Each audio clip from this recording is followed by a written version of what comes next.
මේ හැම වේදනාව මේ හැම කරදරයක්ම මටමයි වෙන්නේ කියලා හිතන්න එපා. මේ හැම ප්‍රශ්නයක්ම මටමයි වෙන්නේ කියලා හිතන්න එපා. මේ හැම වේදනාවකම මටමයි ඇති වෙන්නේ කියලා හිතන්න එපා.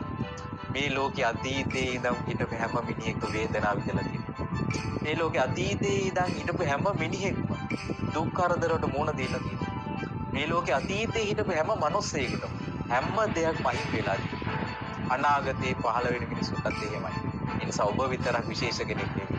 මේ දුක කියන දේ ඔබට විතරක්ම ලැබිච්ච දෙයක් නෙවෙයි. ඉපදුන හැම මිනිස්සෙකුටම උරුම දෙයක් දුක් පීඩා. ඒ නිසා ඒකට කම්පා වෙන්නේ නැතුව අකම්පිත සිතින් යුක්තව වාසය කිරීමට ඉගෙන ගන්න. මේ හැම වේදනාව මේ හැම කරදරයක්ම මටමයි වෙන්නේ කියලා හිතන්න එපා. මේ හැම ප්‍රශ්නයක්ම මටමයි වෙන්නේ කියලා හිතන්න එපා. මේ හැම වේදනාවකම මටමයි ඇති වෙන්නේ කියලා හිතන්න එපා. මේ ලෝකේ අතීතයේ ඉඳන් හිටපු හැම මිනිහෙක්ම වේදනාව විඳලා තියෙනවා. මේ ලෝකේ අතීතයේ ඉඳන් හිටපු හැම මිනිහෙක්ම දුක් කරදරවලට මුහුණ දීලා තියෙනවා. මේ ලෝකේ අතීතයේ හිටපු හැම මිනිස්සෙකුටම හැම දෙයක්ම අහිමි වෙලා තියෙනවා. අනාගතේ පහළ වෙන මිනිස්සුන්ටත් එහෙමයි.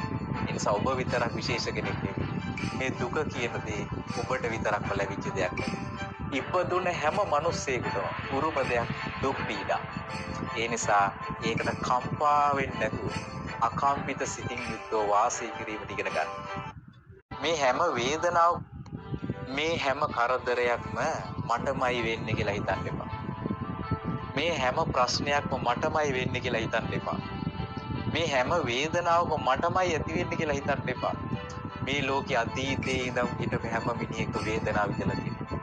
මේ ලෝකේ අතීතයේ ඉඳන් හිටපු හැම මිනිහෙක්ම දුක් කරදරවලට මුහුණ දීලා තියෙනවා. මේ ලෝකේ අතීතයේ හිටපු හැම මිනිස්සෙකුටම හැම දෙයක්ම අහිමි වෙලා තියෙනවා. අනාගතේ පහළ වෙන මිනිස්සුන්ටත් එහෙමයි. ඒ නිසා ඔබ විතරක් විශේෂ කෙනෙක් නෙවෙයි. මේ දුක කියන දේ ඔබට විතරක්ම ලැබිච්ච දෙයක් නෙවෙයි. ඉපදුන හැම මිනිස්සෙකුටම උරුම දෙයක් දුක් පීඩා. ඒ නිසා ඒකට කම්පා වෙන්නේ නැතුව අකම්පිත සිතින් යුක්තව වාසය කිරීමට ඉගෙන ගන්න.